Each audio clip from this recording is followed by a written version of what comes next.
barannee keenya karoorfannoo kaanee falmanne. Keenya barbaanne gidaanuu Oromoo kottiin gammade. Maaf ture hawwiin abballee walumaa wal jigiluu maali malee. Lammiin koos malkaatti reeffata kaayoo saafra biyya tokko kaadhata. Heeraaf seera keenya jabeeffannee hakaanuu daandii keenya tokko godhanne. Nuti ilmaan kushii maddi gootota maaliif haala gaanutti dhaadata. Hangayoomi baana waanjoo saba roroodhaan sarbamee jiraanna jiruu guba.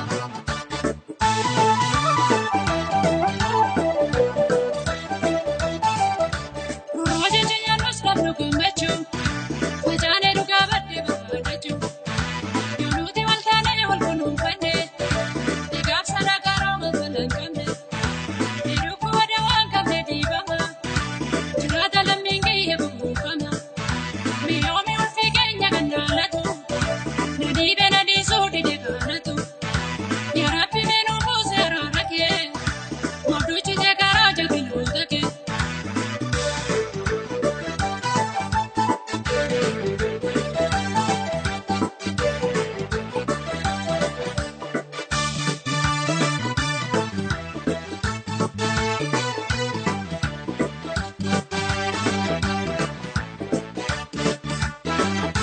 Gabarsa malkaana teeteerree sararnaa diimita komaanu dargee rabbiin haqii kadhanna.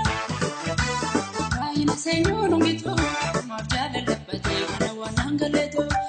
Baay'ina seenyuu nungitu maaf jaalalabbatee kana waan hangaleetu.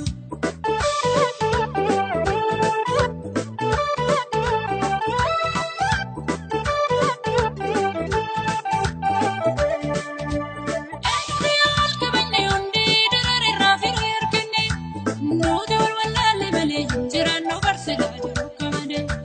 Keenya barbaanne gidaanuu Oromoo kottiin gammade. Maaf ture hawwiin abballee walumaa wal jigiluu maali malee. Waa hundaa yoo nuti walii gallee walii fuudhii mee waliif banne.